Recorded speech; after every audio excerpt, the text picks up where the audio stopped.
Yes, guys, welcome back to the best flipping show on earth, the Unplug Podcast. Ladies and gentlemen, boys and girls, and people who are still trying to figure out what they are. If you hate your life, and if you hate your wife, more importantly, this is the flipping episode for you. Guys, every week, me and my boy Freeman, we bring to the masses, bring to the audience. If you are at a place in your life where you want to make some changes, this is where you need to be. Let's go. Bro, taking it back. Let's take it back, please. How's your week been, my bro? My week has been crazy. As you know, we went to Spain. Give us the backstory. So basically, went on a family holiday. Me, the kids, Freeman came along, having a great holiday. On the day we are meant to leave, 3-4 hours before the flight, I realized I don't have my passport. So me and my guy are driving around the whole of Spain. We're going to the mall. We're going to the police station. Jason Statham film, bro. Literally. Clock's ticking down, mission impossible. Trying to find my passport.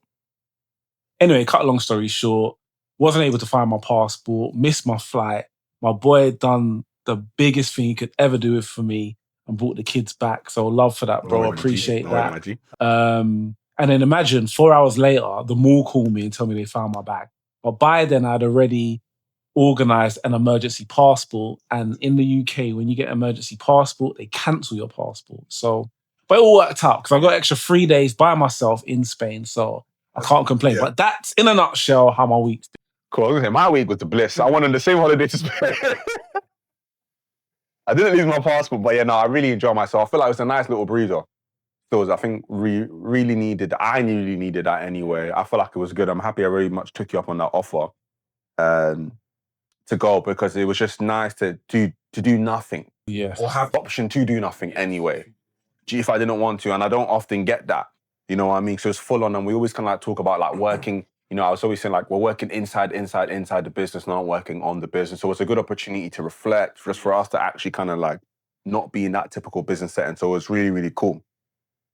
But bro, what I want to talk to you a bit about today, right, in terms of a subject, I feel like we're always talking about the highlight. We're always talking about the limelight, what we've done well, what's been amazing, the 6-figure, the 7-figure dreams, the tens of thousands of pounds in income. I want us to go through our worst ever business ideas, right? So thinking back, and by the way, this is a guy that's had more businesses than hot dinners, right? So and obviously, unfortunately, and this is to play the game, not every single business has been a success, right? So I want you to think back, right? Think way, way back. And by the way, don't get too company's house official. Yes. I'm talking side hustles, secondary school, primary school, any little play that you've had. Yes. That you thought, looking back, that was some stupid ass idea. Yes. Right. So I kind of want to talk a bit about that. And maybe hopefully some people in our audience can kind of relate. And maybe you guys have also had some dumb ideas. And if so, please comment as well what your business ideas were, and we can rate them out of 10 of how horrible they are to how good we think they might be. Yeah. Okay. Wow. Where do I start? Like you said, I've had quite a few. But I'm going to go to the one that got me fired. Okay. Yeah. So back in the day, I want to say maybe 2003, 4. Like 22 years ago, bro. I used to have a guy who I used to get like fake handbags off, jewelry. Fake handbags, jewelry, trainers. This guy could get hold of anything, bro. And he had a little office space, and it's like a warehouse, and just go in there, you look around, you pick what you want, he gives you his price, and then you're off. But you get at like a wholesale price. Okay. So I must have picked up like some fake jewelry, some handbags, and I was on the road, like out of the car boot, though. What do you want? Literally, what do we want? Like opening up the boot, like, people saying our size, trying stuff on the roadside and that. Mad. Anyway, also, while I was doing that, side hustling, I had a job working in the bank for Santander. Oh, yeah, as a cashier. Okay. And I thought, this is an opportunity. Like, if people come in, I can try and sell them. What, at the bank? Yeah. You're a madman. Literally. That is not FSCS regulated, bro. I need some walk by traffic. So what no better place than actual bank with people coming in, walking around. Anyway, so I'm at the cashier desk, like, and then some woman comes in, and I think, oh, this woman could be a perfect customer. So I took down her number. So no GDPR. I took down her number, and I remember just contacting her, like, and just saying, "Oh, you came into the bank earlier. Just to let you know, I sell this and I sell that, bro." The next day, I got a call into the office. The manager was like, "Oh yeah, we've had a complaint. Somebody said that you contacted them trying to sell them stuff. Like you violated all like privacy rights. Basically, leave right now." Oh, bro. Sacked on the spot, bro. On the spot. But I say that to say this because from that moment, I left the job, and I think it forced me now to. I realized I didn't want to have a job again. Okay. So it kind of forced me into that like sink or swim mentality. You know what? I'm gonna go out and I'm gonna do me. I'm not gonna go and get another job. Yeah. And then I think maybe 6 months later, I set up my first proper business. Okay. How old is you? 19. Rah. Yeah. That's mad. Yeah, That's funny. What about you? Beat that. I don't think it was dumb as that. But I used to have a little thing I used to do. So basically, eBay, obviously they've since like packed it, right? So I can talk about it now. They used to have a little hack or a little glitch in the system where you could sell goods, you could say that you sent it, and then they would then release the money in about 3 days. Okay. So I used to basically sell phones on eBay that I didn't have. Yeah. Where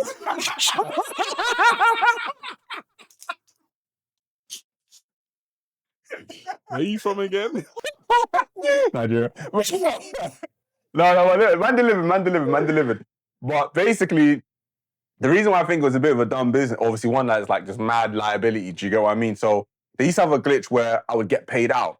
And the whole thing was like, I would basically then go on Gumtree or like Facebook Marketplace and basically find the phone. So I used to sell secondhand phones on eBay, mark them up what I felt like the market rate was, and then basically get the money, then go and find the phone. Okay. But the problem with that is, say, and again, I was being a bit dumb, like I'll sell like a pink phone. Yeah. How many secondhand pink iPhones were on the market, bro? Yeah, you're gonna get. Two, bro. So, bro, I'd find myself going from like South London to, bruv, trying to think how far I managed to trek. Newcastle. I think like Newcastle, I'm not gonna lie, bro. Like Sunderland or something, like something like crazy journeys, bro, to find one pink iPhone. I remember one time I saw like another kind of like funky phone. The person didn't show. They said, I'll come back later. I'm like, my G. Like my train's in 45 minutes. I need to get back I'll to come the to your end. house. Do you get what I mean? So I had a lot of that sometimes.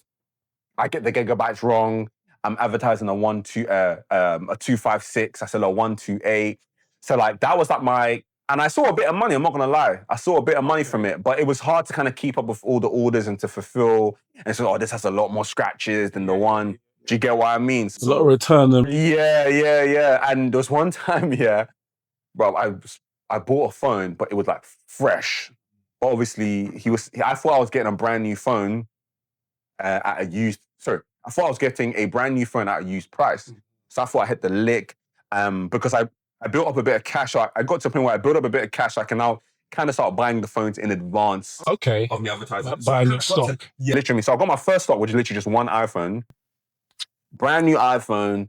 I got it at like a mad price. The guy said, oh, he's more of an Android guy. I didn't sell it. Didn't open it because, you know, like once you cut the seal, obviously it devalues the price. Yeah. Do you get what I mean? So boom. Go on eBay, sell it, whip it out, full price, literally like £150 less Apple's price. So Apple might have been selling it for £1,000, I might sell it for like £890, something like that. Boom. Happy days. I send it out, first class delivery. I was in a good mood. I normally send it second class, right? And then I get my money, la-di-da-di-da, I'm spending my money, going whatever, I'll go JD, get my Air Forces. Bruv, I just get a big fat red marker on my PayPal and eBay account, fraudulent goods. I'm like, what? Fraudulent goods? Bruv, I go in, click, picture, bruv. Tell me why the thing saying ching chong chi shao. It's a Chinese phone, bruv. It was not a iPhone, bruv. It was a Chinese phone. But because obviously this, I didn't open it, I didn't verify. I just thought like, bro, this looks like an iPhone, bro. Got sold a Dodge, and I had to rise £900, 900 and something pounds, bro, out of man's pocket, bro. So yeah. Sell your clothes that you bought back on eBay, but Literally, bro. So yeah, that was yeah. So yeah, that was probably one of the worst businesses, or was one of the worst businesses that I had. But again, similarly, that was like, it gave me like a real appetite for success, and it made me feel like, okay, cool, I need to now just pivot and iterate and do more. But from that, the reason why I kind of brought up the topic of like one of the worst businesses that we've had, what do you think kind of like made you continue keep on going on? Because for a lot of people, that could have been a deterrent. You know what I mean? It could have been like, oh, flipping out, like, well, I've tried. yeah. I didn't have the best experience now. Yeah. If I'm honest with you, I think one of the biggest things I really like, I like the hustle. I sound like my man now from Payden, for I love the hustle. Man. I just like the hustle and bustle. I like just negotiating. I like getting deals. I actually like making the money more than I like the money. And that sounds mind blowing. But we was having this conversation earlier. Like when you make the money, it's like, It's a quick, yeah. do you get what I mean? Like the high is gone, but I like the dopamine rush of boom, we've just made 10 grand. Boom, we've just made this. So for me, when I was like hustling, I just liked being active. I liked being lively. That if I saw someone had something to sell you, like I like being relevant is the word. And I think, yeah, that kind of gave me like, that's the bug really. Yeah. What about you? I'm very much like that. I like to keep busy. Do you get what I mean? Similar, I kind of like being in demand. I like that responsibility of like, damn, I've got this, I need to fulfill this, I need to do that, I need to do that. I had an Amazon business as well, and I had like a very kind of like similar experience as well. Like we're just like shifting loads of products out as well. But I thought that was very good. But I kind of also wanted to understand, right, like what do you think are like one of like the big things that people get wrong when starting out a side hustle, or anything like progressive in business? And I want to go first. And I feel I'm getting this for a lot of my friends right now who are kind of like getting into like the side hustle bag or getting into my business bag. And I feel like they're trying to be too serious. Too soon. Too soon. Yeah. Too serious too soon. Like I had a guy come to me, like he wants to start a marketing business. He goes, yo, bro, like what's the best accountant to speak? I'm like, bro, you've not made no money. There's nothing to account for. You know what I mean, bro? Recently, like, bro, I want to start talking about my taxes. I said, bro, you've not made, have you got a business bank account, bro? Yes. Do you get what I mean? And I feel like that's like a big thing. Like people are focusing on the wrong things that aren't going to move the lever. And I feel like that's like a big theme. Like people are being too serious too soon. I don't know, what do you think? Yeah, no, you're right. I think, and I've been guilty of it myself, where you're trying to perfect a business before you even know how to run the business, or if you know how to fulfill, or if you know how to deliver. Like, yeah, just it's almost like you want to be perfect, but you got to understand that you don't need to be perfect to start, but you have to start to be perfect. And I know it's such a cliche because it's almost like whatever you come up with, you're always going to kind of like pivot and change anyway. So don't try and get everything together all at once. Like think about what is the most important thing first and then think about the second thing. But yeah, no, that's a big thing. I'm trying to think what else people try and do. They get excited about the stuff that's not important. Like the logo. Oh yeah, my logo. Yeah, my branding. I've set up my logo, my branding. I'm not going to say who you are, but you messaged with me the other day. Look at my logo. And in my head, I was thinking, that's great, but that's not where the real work is. Like, go out, get some customers, get some clients, make some money, then worry about all that stuff later. That's really not... people. I've got a thought, but I kind of want to hear your perspective first. Why do you think people focus on these, like, what's the best accounting? What's the logo? Oh, I got to get my Instagram handle right, or I don't know what to call myself. Like, these kind of like smaller, non-level moving tasks. Why do you think people like... I think because they delay actually having to run a business. Like you then, that's not running a business. I agree. That's like preparing. That's like putting all little pieces together, but it's not actually you now running a business. And in your mind, like I said this before, everyone gets excited in the beginning about, yeah, I'm going to do this and I'm doing that. And they just delay actually doing the work that matters.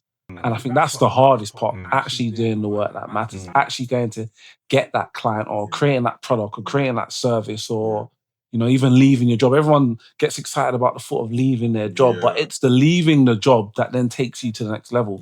It's actually running of the business that gives you a business, not the little bits and pieces around it. Like, No, 100%, bro. I totally agree with you. I think people do these things because it's the easiest part of, it's not even the business, but it's the easiest part. the prep. It's the prep, bruv. Like, do you get what I mean? And the craziest thing is the prep feels like work, which is the whole disillusion with everything. It's an element of work, but it's a tiny, man. tiny. These are the minute tasks. The very minute tasks. Like, do you get what I mean? And I'm a type of guy, I don't know about you, but when I used to do my exams in school, I'm like, bruv, let me just flip to the back of the book and get the 6 mark out of the way. Them ones. Do you get what I mean? I'm like, why am I teasing myself with these little? I know the answers to this. Do you get what I mean? I know my 1+1. I need to find out what X is. And I'd rather spend half the exam figuring that out. And then once I get the answer, then I can blitz the rest.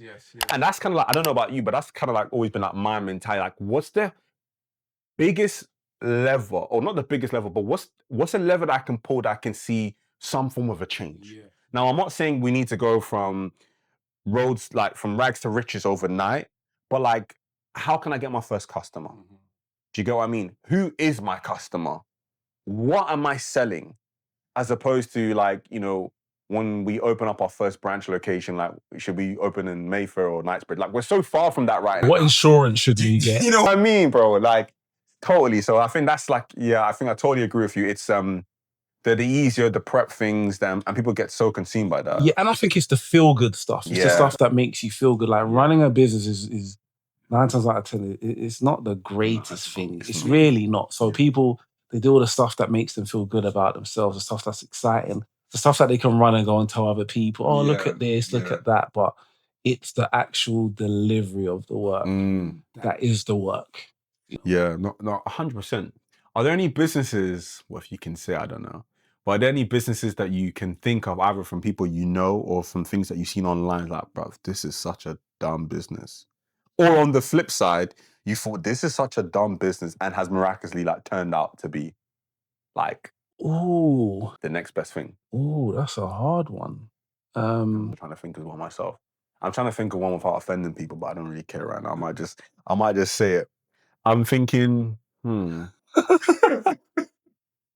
going to offend you no matter what. I don't business. I'm thinking, cool, I'll say it. And I'm sure he's gonna be a good sport about it. One of my brethrens, I'll shout him out. I'll shout out his business, all right. Stay Clean Daily. Give him a good shout out. They're a shoe cleaning company. Okay. Right. So they clean designer luxury branded goods. He's probably started this business when he was in university, so like 2021. And then when he first started this business, I'm like, bro, you're making a business cleaning shoes, bro. I can clean my shoe myself. Like, I can literally get some soap, scrub, dub, good as you, whack him in the washing machine. But now when I understand what he's been able to do now, he's created a brand that identifies luxury individuals or individuals who have luxury items who don't necessarily have the time to do scrub, dub, understand that the materials or the possessions that they have are delicate, so they can't just be chucked in the washing machine. They can't just use any old fairy washing liquid. And he's created a service, an environment, and a world for them. Like, bro, like, he's done work with IKEA, Wimbledon, Barclays, Nines, done something with like Crop Circle, one of his movies. He's been in like Soho House, doing collaborations with them. He's done big stuff. Like I mentioned, I mentioned Wimbledon. He's done Wimbledon twice. Mad. Cleaning their luxury stuff. Partnerships, sponsorships. He's worked with Google. Do you get what I mean? Like, he's gone into like the corporate space. Do you get what I mean? And looking back, I'm thinking, bro, you're charging 20 quid to clean someone's shoes, bro. But in actuality, he understood that there is a niche market. Yeah, no, for sure. Who don't have the time. Or don't want to. And don't want to. Yeah, bro, I had a training business as well. Yeah. Me and my friend, it was called Clean Your Kicks. Okay. So, exact same thing. We partnered with dry cleaners though. Okay. So we put posters in dry cleaners that if you want to get your trainers clean, this is the price, etc. And yeah, it was all right, bruv. A lot of, How do you stop? You know why. You know why. If you know who I did, Yeah, say that. Next Question. question. 10 months. But yeah, nah. I should have stuck at that business. But yeah, bro, like, funny enough, like, he's like, I don't want to chat business too much, but like, he's going to Dubai now.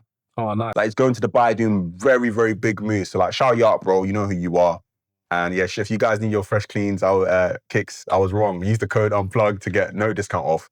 We have no affiliation. You're paying full price. 4 plus 10%, bro.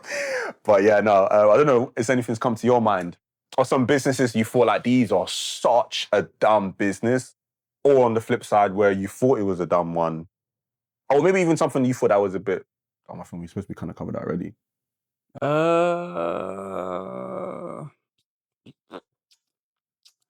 I want to say my sex boxes. So I launched Give some context. Oh, right. Oh, no, that sounds mad. My sex box. There we go. My sex box. All right. So during COVID, came up with an idea to launch a sex subscription service for couples. Basically, every month you pay a monthly subscription fee and you get sent a box. And in that box are toys, games, accessories to make your sex life more fun, more exciting. Excuse me. And it was curated. So basically what that meant was that when you subscribed, you specified what types of things you was into. Like was you kinks into and lingerie? stuff like that.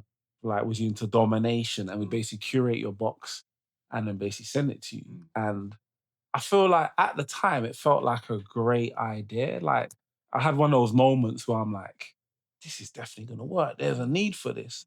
But then at the time, not realizing that there's this massive taboo around sex and people just don't like to talk about sex. And I remember a sex company, some people know it, called Love Honey. Yeah. One of the biggest.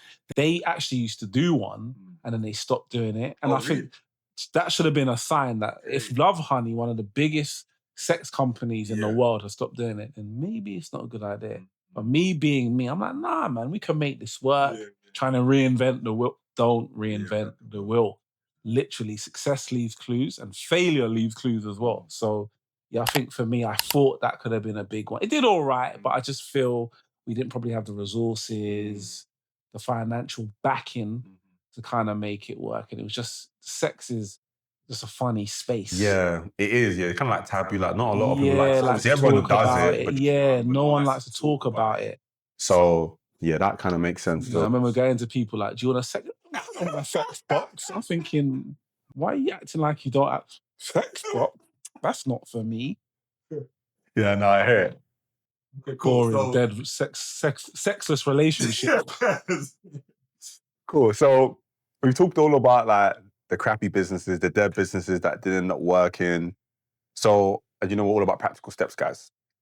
So in those bad businesses that we've ran, or businesses that we know from other people that we've indirectly or directly experienced, what would you say are some key lessons? I know we kind of like touched on some, but what would you say are some key lessons to the people who are maybe in a bad business right now, and it takes you watching this to find out you are in a bad business, and that's okay because it's all part of your training wheels and your journey. But what's some advice you give to the people?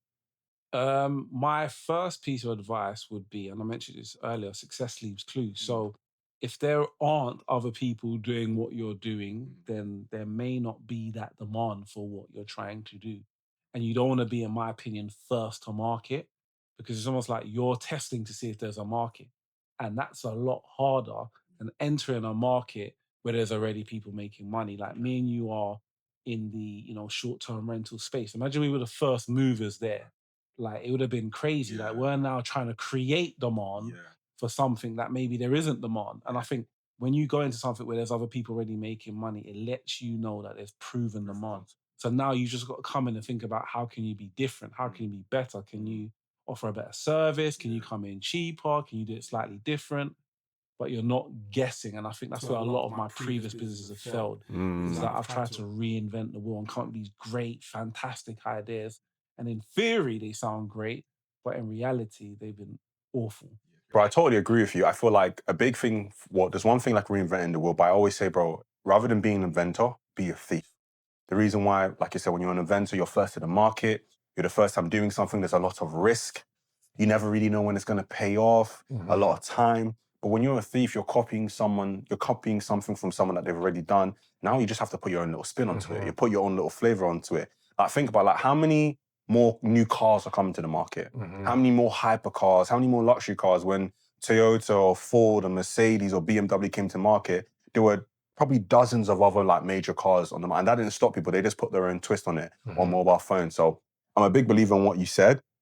I think the most important thing for me in terms of, like, when looking back at some of, like, the dumb businesses, I'd always say, like, make sure, or perhaps maybe, like, fully understand and test that this is viable. I feel like sometimes we just like to kind of go off of impulses. I got gassed off of a YouTube video, maybe this. You got gassed off of some motivation, you've gone off and done something. And you say something very well, motivation is fleeting. That's right. Yeah, very much so. Yeah. No, you're right. Motivation is fleeting. And for me, like I said, your motivation is always going to be up and down. So you want to do something that you know is viable and that is worthwhile. So test it. Do you get what I mean? Don't go all in. Don't, get your grandma's pension, you know what I mean, and just burn it all in this one business. Like, test and make sure it's a viable product. They call it the MVP. Yes. Minimal viable product. Yeah, minimal viable product. Just make sure that you can test the market. It's somewhat worthwhile. Yeah, no, you're right. And I think a lot of people try to go big too soon. Yes. Like, they try and get all of this done. I need to do this and do that. And like I said before, I'm going to sort out my insurance and go to market and just see if there's people who want what you're offering. And very quickly, the market doesn't lie. It will tell you whether it likes it. It will tell you whether you're charging the right price. The market will dictate to you and basically lead the way. So don't try and over prepare for the market. Like, let the market speak to you. 100%. But guys, that is us. I really hope you appreciate this episode being super transparent, unfiltered and raw. So let us know. And please make sure you tag some of your dumb businesses. Let us know and we'll rate them out of 1 to 10. JP, what do we need the people to do, please? We need the people to press that big subscribe button in the middle of the screen, because 80% of people are watching this, but they're not subscribing. And if you don't subscribe, you're not going to see our beautiful faces come up on your screen every single day. So guys, please make sure you are liking, you're sharing, subscribing. Be sure to tell a friend, tell your mom, tell your dad, tell his mistress. As always, guys, love, love, love. Elevate.